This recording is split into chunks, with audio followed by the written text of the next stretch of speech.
the Korean Mafia boss accidentally runs into his 8 months heavily pregnant ex-wife working in a bakery. Part 2. The peace never lasts.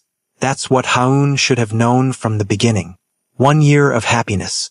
1 year of watching the twins grow from helpless infants into curious, determined little humans with Ji-hun's intensity and her quiet stubbornness. 1 year of believing they had outrun the darkness of Seoul's underworld. 1 year of pretending that marrying Seoul's most dangerous man wouldn't eventually extract its price. It ended on a Tuesday afternoon. The mountains surrounding their home were shrouded in mist, rain pattering against the windows of the traditional hanok that Ji-hun had fortified with modern security systems. Haun was alone with the twins. Sua was napping, her little body curled around the stuffed rabbit her grandmother had given her. Junho was fighting sleep as always, his eyes struggling to stay open as Haun sang the lullaby her own mother had once sung to her. The first warning was silence, the complete absence of sound from the security team that always patrolled the grounds. No radio checks, no footsteps on the wooden deck outside, just the rain and the wind and Haun's increasingly uneasy breathing. When she tried calling the head of security, no one answered. When she checked the security monitors Ji-hun had installed in their bedroom, the screens showed nothing but empty gardens, empty pathways, empty guard posts, as if the men assigned to protect them had simply vanished into the mountain mist. Clutching Junho to her chest, she moved to wake Sua. That's when she saw it. A piece of paper on the baby's blanket that hadn't been there when she'd put her daughter down for her nap. White paper, black ink, 5 words that shattered their year of careful peace. Sungmin had powerful friends. Did you think this was over? Someone had been in their home. Someone had stood over their sleeping child. Someone had left this warning less than 3 feet from where Haun had been singing to Junho. Someone had breached every layer of protection Ji-hun had promised would keep them safe. And Ji-hun was unreachable, away on business that she never asked about. The kind of business that required him to leave his phone behind. The kind that meant he wouldn't return until tomorrow at the earliest. The kind that meant Haun and the twins were completely alone with whoever had left that note. Like this video right now if you can feel your heart racing. Can you imagine finding a threatening note when you're alone with your babies? Comment below. Would you run or stay and fight to protect your children? Subscribe if you want to see how far Ji-hun will go to protect his family when his past comes back for revenge. Trust me, this family's peaceful year is about to be shattered in ways you won't believe. With shaking hands, Haun called the one person Ji-hun had told her to contact if she couldn't reach him. Min Seo, his lieutenant since childhood. The only man in his organization that Ji-hun trusted completely. The only man who knew every detail of their family situation. Someone's here, she whispered into the phone, not daring to speak at full volume. The security team isn't responding. There's a note about Sungmin. Min Seo's response was immediate. Take the twins to the panic room. Lock yourselves in. Touch nothing. Open for no one but me or Ji-hun. I'm 20 minutes away. The panic room, hidden behind a bookshelf in Ji-hun's study, stocked with enough supplies for a week. A final layer of protection that Haun had prayed they would never need. The 20-foot walk from the nursery to Ji-hun's study felt like crossing an ocean. Every shadow potentially concealing whoever had left that note. Every creak of the wooden floors amplified by her fear. The twins, sensing her terror, remained unnaturally quiet.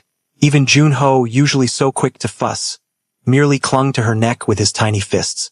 Inside the panic room, surrounded by concrete walls and bulletproof glass, Haun finally allowed herself to breathe, to think, to remember how they had arrived at this moment when just 1 year ago, they'd believed the worst was behind them. For 12 beautiful months, they had lived in this careful bubble of family life. Ji-hun dividing his time between his business interests in Seoul and their mountain sanctuary. The twins growing stronger each day, their personalities emerging. Sua thoughtful and observant, Junho fierce and demanding. Both of them beloved beyond measure. In those 12 months, Haun had allowed herself to believe they could have this forever. This strange balance between Ji-hun's 2 lives, the legitimate businessman and the feared enforcer. She had convinced herself that the violence of his world would never touch their children, that the past, Sungmin's betrayal, the 8 months of separation, the lies that had nearly destroyed them, was truly behind them. How naive, how willfully blind. As if marrying the head of Seoul's most powerful crime family could ever result in normal family life. As if the blood that had cemented Ji-hun's position wouldn't eventually demand repayment. When Min Seo arrived with a team of Ji-hun's most trusted men, they found nothing. No intruders. No signs of forced entry. No evidence of how someone had managed to incapacitate an entire security team and enter the home undetected. Just the note, its threat hovering like poison in the air. The security footage showed nothing. 1 minute the guards were at their posts, the next they were simply gone. Not dead. Not visibly attacked. Just removed from the equation with a precision that spoke of professional work. Of resources beyond what an ordinary enemy might command. Whoever did this knows our systems, Min Seo said, his normally impassive face tight with controlled rage. Knows our routines, our protocols. This wasn't random. This was planned for months. Ha-eun clutched the twins closer. You told me Sungmin was dead. Her voice accusatory, angry. They had all assured her that the cousin who had separated them, who had caused their 8 months of hell, was no longer a threat. Min Seo's eyes slid away from hers. He was dealt with, but not killed. The hesitation in his voice revealed the lie they had maintained for her comfort. Ji-hun couldn't bring himself to kill his own blood. He was maimed, exiled, stripped of family protection. He should have been powerless to retaliate. Should have been. Words that now meant nothing as Ha-eun rocked her terrified children in a panic room that had failed its most basic purpose, to give them advance warning of danger. Ji-hun returned within hours of Min Seo's call. His helicopter landing on the pad behind the house with a roar that scattered birds from the surrounding trees. He burst through the door of the panic room still wearing the suit he'd been negotiating in. His eyes wild with a fear Ha-eun had never seen in him before. Not even when the twins had been born prematurely. Not even when doctors had worried about Sua's initially weak lungs. This was the fear of a man who had just glimpsed his most terrible nightmare and found it waiting on his doorstep. Are you hurt? Did they touch you? The children? His hands moved over her face, her arms, her shoulders, checking for injuries she might have concealed from Min Seo. Then to the twins, his touch gentling as he examined his son and daughter with trembling fingers. We're unharmed, Ha-eun said. Physically, at least. The qualifier hung between them, because they both knew that harm came in many forms. That the psychological damage of having their sanctuary violated, of knowing someone had stood over their sleeping child, would not fade quickly. What followed was a glimpse into Ji-hun's true world. The one he had carefully shielded her from during their year of rebuilt happiness. Phone calls that mobilized what sounded like an army. Commands issued in that particular tone that brooked no argument, no hesitation. Resources deployed with military precision. The full might of the park organization focused on a single objective. Finding who had threatened his family. Sungmin is missing, Ji-hun confirmed later that night. After the twins had finally fallen into exhausted sleep, after the house had been swept for surveillance devices, after every inch of the property had been examined for further threats. He disappeared from Thailand 3 months ago. No one has seen him since. You told me he was dead. The accusation fell between them like a stone, the first real lie of their reconciled relationship. Ji-hun didn't try to justify it.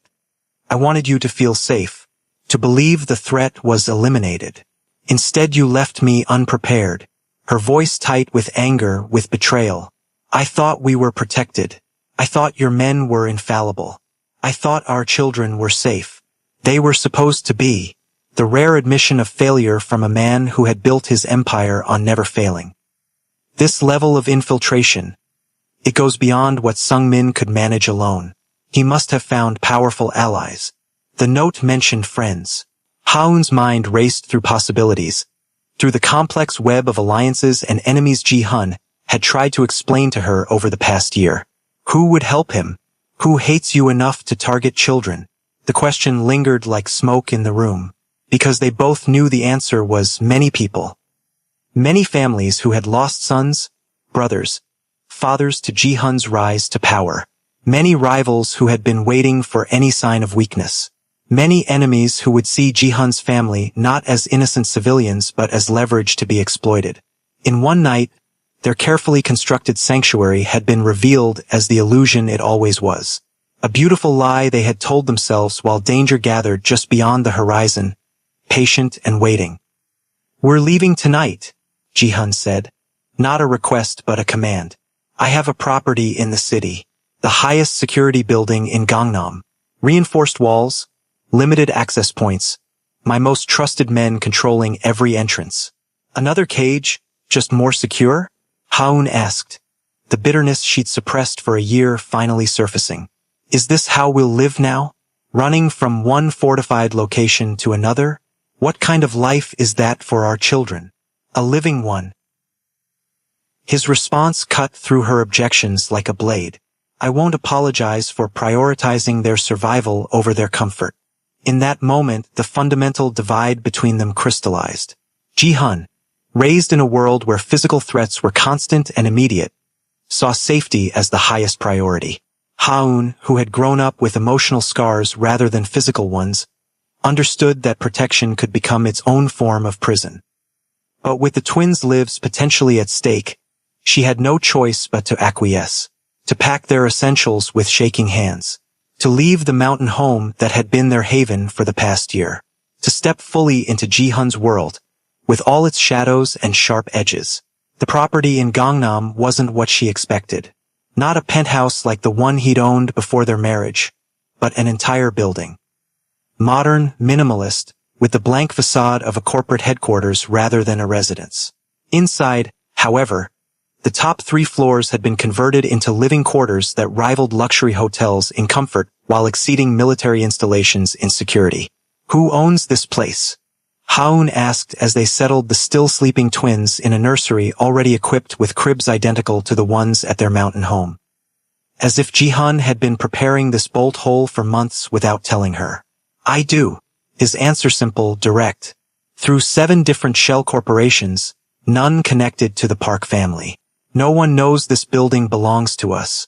Not even my father." The implication stunned her. That Ji-hun had kept secrets even from the family patriarch. That he had been planning for this level of emergency while pretending everything was normal. That he had anticipated betrayal from within his own organization. "How long have you been preparing this?" The question escaped before she could consider whether she wanted the answer. Ji-hun's expression closed, that familiar mask descending. The one he wore when discussing business she wasn't supposed to question. "Since the twins were born. Since I understood what I stood to lose." The anger she'd been suppressing flared hot and sharp. "You've been expecting this for a year and never thought to warn me? To prepare me? You left me vulnerable while you made contingency plans. I was trying to give you peace." His voice rose to match hers, the rare loss of control revealing the strain he was under. "To give you and the twins some semblance of normal life before." He stopped, as if catching himself before revealing too much. "Before what, Ji-hun?" She stepped closer, forcing him to look her in the eyes. "What haven't you told me?" The silence stretched between them, taut as a wire about to snap. Finally, he spoke, each word measured and heavy. "The Park family has enemies. Always has. My father made peace with most during his time as head. But there are still those who remember old grievances. Who would see our family destroyed if given the opportunity." He ran a hand through his hair, the gesture uncharacteristically vulnerable. "I've been managing these threats for years, containing them. But since marrying you, since the twins, there have been whispers that I've grown soft, that my priorities have shifted, that I might be leveraged through those I love. And you didn't think I deserved to know this?" The betrayal cut deeper than she could have anticipated. "You let me believe we were safe while knowing all along it was temporary? Would it have changed anything?" He challenged, his eyes dark with emotion rarely displayed so openly. "Would you have raised our children differently if you knew they were born with targets on their backs? Would you have loved me less if you understood the full consequences of being a Park?" The questions hung in the air between them, impossible to answer without admitting truths neither wanted to face. That perhaps their love had always been built on selective blindness. That Haun had chosen to ignore the darker aspects of Ji-hun's world, just as he had chosen to shield her from its full reality. Their argument was interrupted by Minasio's arrival. His face grave with news that couldn't wait until morning. "We've identified who helped Sung-min," he said without preamble. "The Hong family, their resources, their people, their technology." The name hit Ji-hun like a physical blow. Haun saw it in the sudden tension in his shoulders, in the way his hand instinctively moved to where he usually carried his gun. "You're certain?" His voice had changed, become the cold, controlled tone she recognized from business calls, from moments when decisions about life and death were being made. Minacio nodded once. "We captured one of the men who breached the security system. He confessed after persuasion." Haun didn't ask what form that persuasion had taken. Some questions were better left unasked in Ji-hun's world. "Who are the Hongs?" she asked instead, needing to understand the enemy who had violated their home, who had threatened their children. Ji-hun exchanged a look with Minacio before answering. "Old money. Very old. They control shipping routes throughout Asia. Legitimate business on the surface, but their real power comes from what moves through those shipping containers unregistered. Weapons, drugs, people. They were untouchable for decades because they had government protection at the highest levels." "Were untouchable?" Haun caught the past tense. "My father challenged their monopoly 15 years ago. There was conflict." The careful choice of words telling her everything about the nature of that conflict. Eventually, a truce was negotiated, territories divided, agreements made. They've kept to their side of the line, we've kept to ours. Until now, Minacio added. Until they sheltered Sung-min and gave him the resources to retaliate against you personally. The implications were staggering. Not just a disgraced cousin seeking revenge, but a powerful family deliberately breaking a long-standing peace, supporting an internal threat to the Park family, targeting not just Ji-hun but his wife and children. This wasn't just danger. This was war. If you're feeling the tension between these two worlds colliding, smash that like button now. Would you choose safety or freedom if you were Haun? Comment below what you would do in her impossible situation. Are you watching from Korea, America, or somewhere else? Let me know in the comments where this story is reaching you. Subscribe right now because the ultimate betrayal is coming, and you won't believe what Ji-hun might have to sacrifice to keep his family safe. The days that followed their move to the Gangnam safe house established a new normal that felt anything but normal to Haun. Armed men in every corridor, windows that couldn't be opened, the constant hum of surveillance equipment monitoring every approach to the building. The twins confined to 3 floors of sterile luxury, their outdoor playtime now limited to a rooftop garden surrounded by bulletproof glass. Ji-hun was present physically but absent in every other way. Constantly on his phone, constantly in meetings with lieutenants and soldiers whose names Haun wasn't allowed to know, constantly planning responses to threats she was no longer shielded from understanding. She watched her husband transform from the man who had held their children with trembling hands to the criminal leader whose name made even hardened men lower their eyes in deference. Watched the tenderness she treasured being buried beneath layers of calculated violence, of strategic ruthlessness. It was as if 2 Ji-huns existed simultaneously. The father who still sang lullabies in his surprisingly gentle baritone, and the Mafia boss who dispatched men with orders that made them pale beneath their expensive suits. 1 week into this new existence, the bakery was targeted.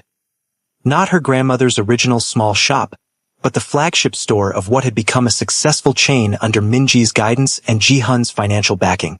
An arson attempt that nearly claimed Minji's life, stopped only by the security team Ji-hun had insisted on providing despite the old woman's protests.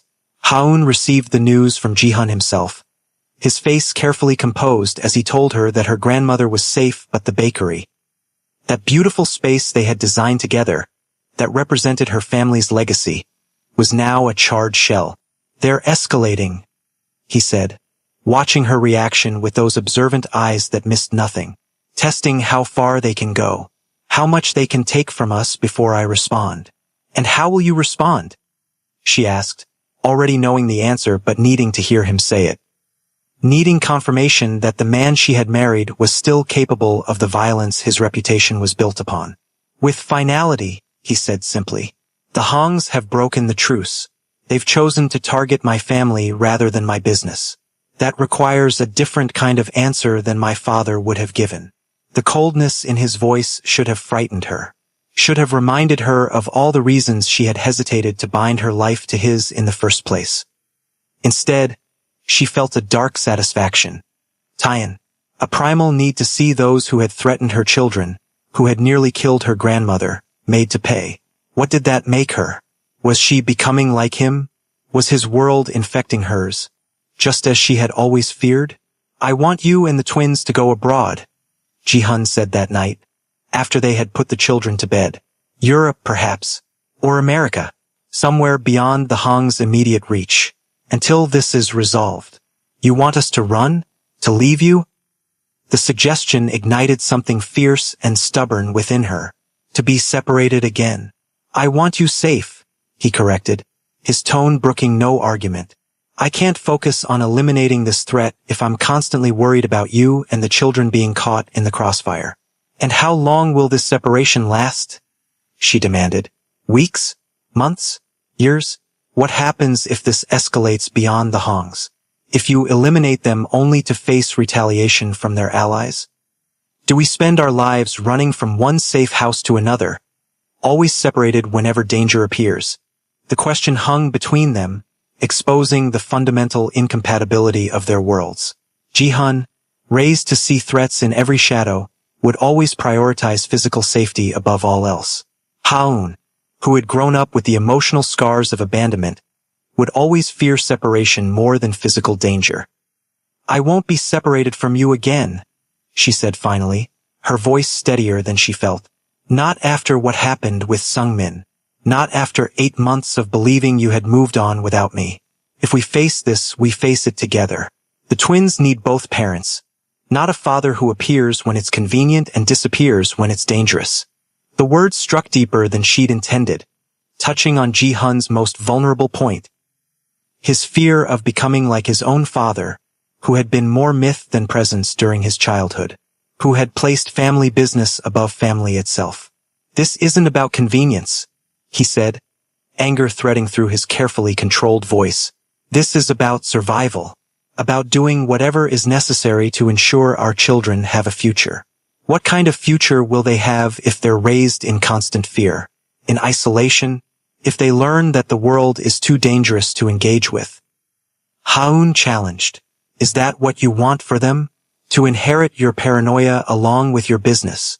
The moment the words left her mouth, she knew she had gone too far, had struck at something too raw, too close to Ji-hun's deepest insecurities. The flash of hurt in his eyes before his expression closed completely told her everything about the damage her words had inflicted.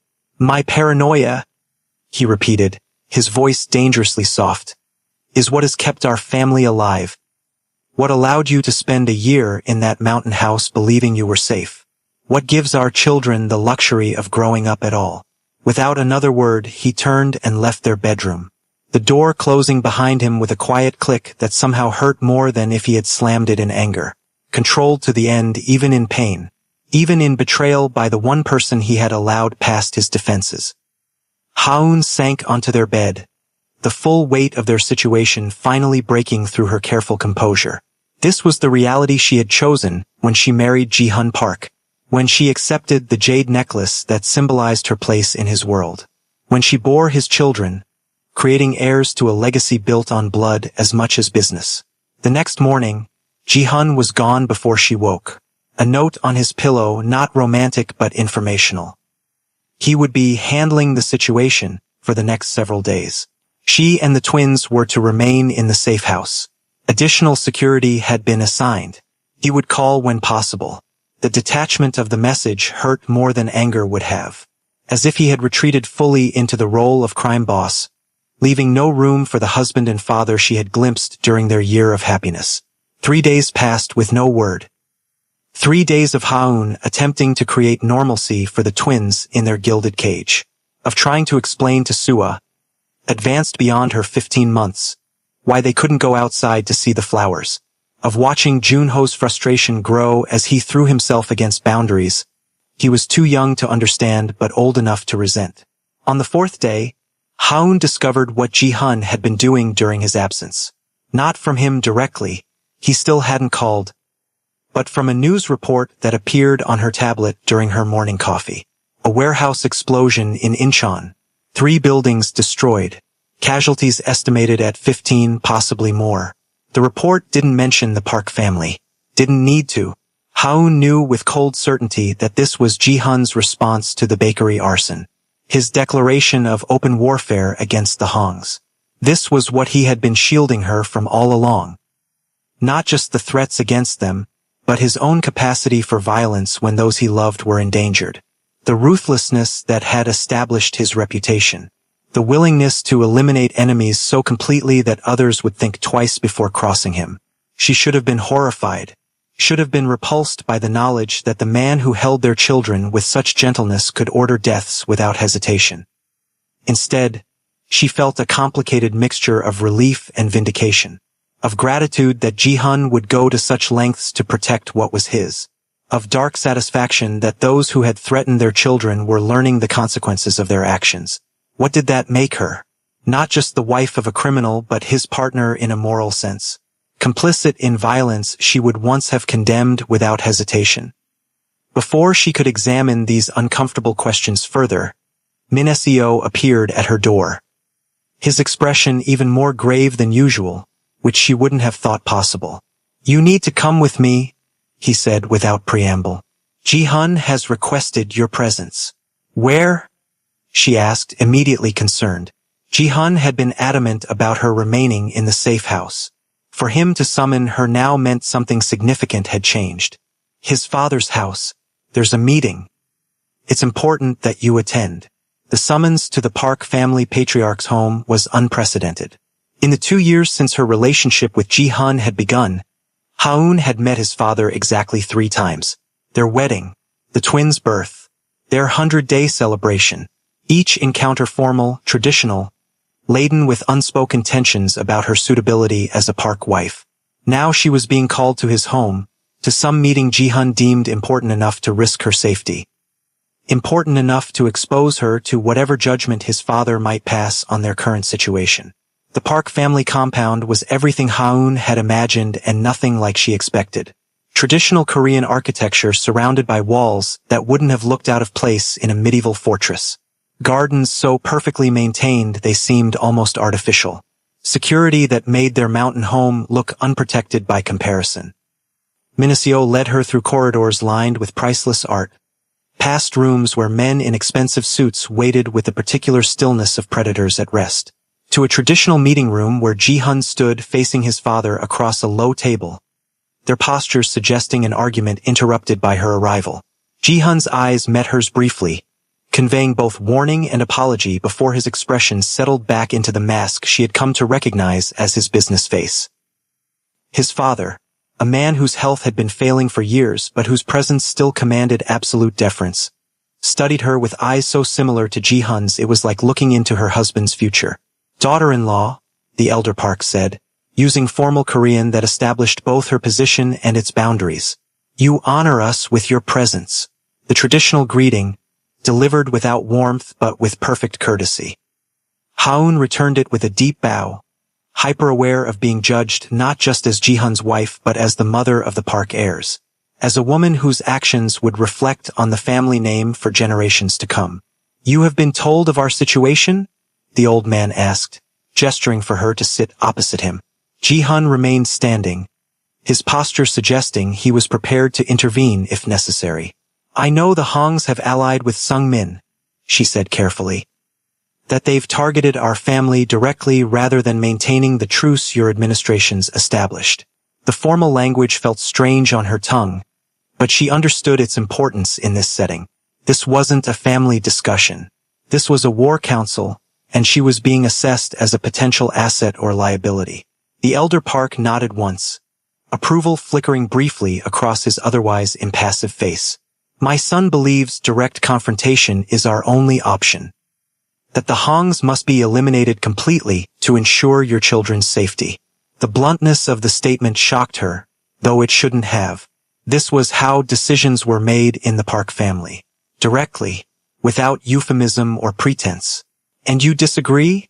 She asked, sensing the conflict that had been interrupted by her arrival.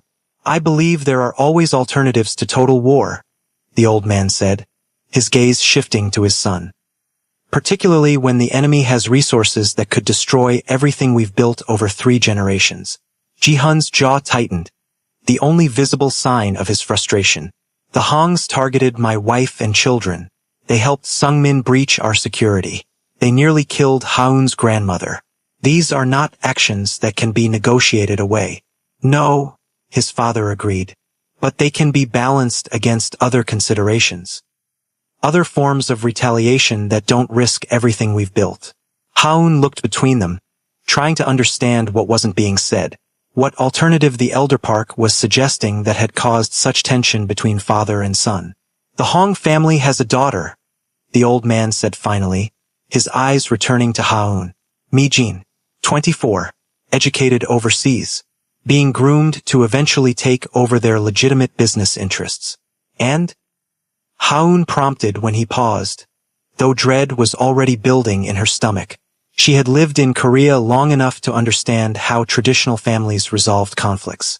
And a marriage alliance would end this conflict permanently, would bind our families through bonds stronger than any truce or territorial agreement. The words landed like stones in still water, ripples of implication spreading outward. A marriage alliance. The traditional solution to feuding families throughout Korean history. The joining of bloodlines to ensure peace where words and promises had failed. Haun's eyes snapped to Ji-hun, horror and betrayal constricting her throat. You're considering this? After everything? After us? Not for me, Ji-hun said immediately, his voice sharp with barely controlled anger. Never for me. My father is suggesting my sister Soo-jin for this alliance. Relief flooded through her so intensely it left her lightheaded. Not Ji-hun. Not her husband. Not a repetition of her greatest fear, that she would be set aside for family obligation, for business necessity. Your sister? She repeated, trying to process this new information. But she's only 18. She's still in university. She's of legal age, the Elder Park said dismissively. And the Hong girl is educated, sophisticated. Not the worst match for a daughter whose other options would be limited by our family name. The casual sacrifice of his daughter's future for family business struck Haun with physical force. The willingness to use a child because at 18 Soo-jin was still very much a child in many ways, as currency in a power struggle. As a solution to a problem created by men's ambitions and grievances. No, the word escaped before she could consider its implications. Before she could remember her place in this family's hierarchy. Before she could recall that daughters-in-law did not contradict patriarchs in traditional Korean families. Both men stared at her, shock evident on Ji-hun's face, something closer to curiosity on his father's. Excuse me? The Elder Park said, his tone suggesting he must have misheard. I said no, Haun repeated, her voice stronger now, certainty replacing fear. Soo-jin will not be sacrificed to solve a problem she didn't create. We will not perpetuate the cycle of using women as peace offerings between warring men. The silence that followed her declaration was absolute. Even the birds in the garden beyond the open doors seemed to hold their breath, waiting for the Elder Park's response to this unprecedented defiance. To Haun's shock, the old man laughed, a rusty sound, as if long and used, but genuine. Now I understand why my son risked everything to find you, he said, his eyes assessing her with new respect. You have the backbone this family needs in its women. Before she could respond to this unexpected approval, Ji-hun stepped forward, his expression hardened into decision. There will be no marriage alliance, he said firmly. Not with my sister, not with anyone. The Hongs crossed a line when they targeted my children, when they violated my home. They will receive the response such actions deserve. Even if it means war, his father challenged. Even if it risks everything we've built? Even then, Ji-hun's resolve was absolute. Some lines cannot be crossed without consequences. Some actions cannot be forgiven for the sake of business. The elder Park studied his son for a long moment, something like pride flickering briefly across his weathered face. Very well. Your children, your decision. But remember, when you go to war, you must be prepared to win completely or lose everything. There is no middle ground once blood has been spilled. The warning hung in the air between them, weighted with generations of similar decisions.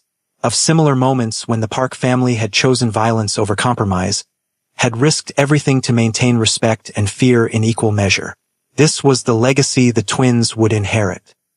The world they would grow up in, regardless of how much Haun might wish to shield them from its harsh realities.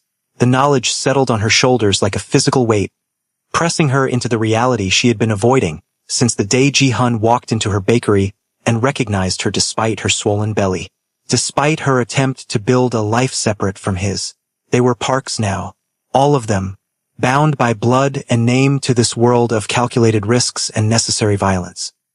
Of family loyalty that transcended individual choice or comfort.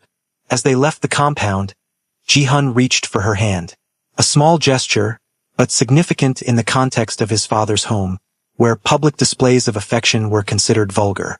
A silent acknowledgement of her courage in challenging the patriarch. A reaffirmation of their partnership despite the strain of recent days. I would never have agreed to it, he said quietly as they walked toward the waiting car. Never have sacrificed Sujin that way, but I needed my father to believe I was considering all options. Needed to buy time while my men positioned themselves. Positioned themselves for what? Haun asked, though she already knew the answer. Could see it in the grim determination that had settled over him like armor. For what comes next? He squeezed her hand once before releasing it as they reached the car. For the end of this threat, once and for all. The promise should have reassured her. Should have made her feel protected, valued, prioritized above even family obligation and business necessity. Instead, it left her cold with dread. With the certainty that whatever came next would transform their lives in ways neither could fully predict or control. That night, after returning to the safe house, after tucking the twins into their beds with extra kisses and whispered reassurances, Haun discovered exactly what Ji-hun had been planning during his 3-day absence. Not from him directly. He was once again locked in meetings with his lieutenants, but from documents left carelessly visible on his tablet when she entered his study with a cup of tea. Battle plans. There was no other way to describe the detailed strategies laid out on the screen. Approaches to Hong properties across Seoul. Security assessments. Vulnerabilities identified with clinical precision. Resources allocated for what could only be described as a coordinated attack on multiple fronts. This wasn't retaliation for specific grievances. This was the complete elimination of a rival family. The kind of action that would leave no survivors, no possibility of future revenge. The kind of violence that would reshape Seoul's criminal landscape for generations to come. And it was scheduled to begin tomorrow night. If you believe love can survive even the darkest challenges, like this video now and share it with someone who needs to believe in second chances. Comment below if you think Haun and Ji-hun have finally found their balance, or if their world will always be threatened. Are you excited for their new baby announcement? Let me know in the comments. Subscribe and turn on notifications because I'm working on a special story about their twins growing up between two worlds, the legitimate bakery empire and their father's shadowy legacy. Some children inherit businesses. These two will inherit an empire built on both flour and fear.